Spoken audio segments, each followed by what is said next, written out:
let me just go to this question that I raised before and this whole business of lockdowns. Now, we've got world authorities, including Nobel Prize winners. I just want to share this with you opposing lockdowns. Dr. David Navarro is a special envoy on COVID-19 for the World Health Organization. In an interview with the British magazine The Spectator, Dr. Navarro said recently, I quote, "We in the World Health Organization do not advocate lockdowns as the primary means of control of the virus." Now, the word primary is significant, but he said this: "The only thing we believe a lockdown is justified for is to buy you time to reorganise, regroup, rebalance your resources, protect your health workers who are exhausted. But by and large, we'd rather not do it." This is the World Health Organization. None of those circumstances apply here. Rebalance your resources or protect your health workers who are exhausted. None of them apply. Dr. Navarro went on. Lockdowns just have one consequence that you must never, ever belittle, and that is making poor people an awful lot poorer. Well, this is the point, isn't it? Which experts does the government listen to?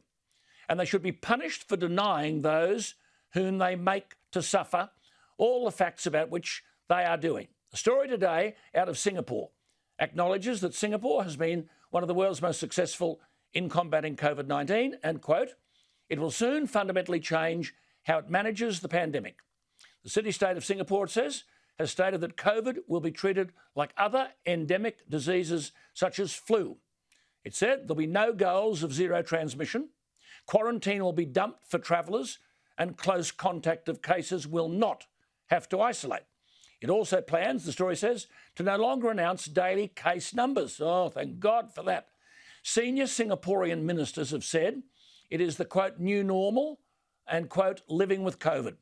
Singapore's Trade Minister, Gan Kim Yong, said, and I quote, "The bad news is that COVID-19 may never go away. The good news is it's possible to live normally with it in our midst."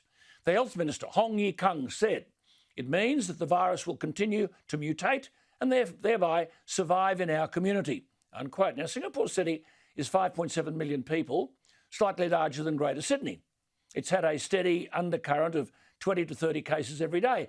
But said the Health Minister, quote, "Every year people catch the flu.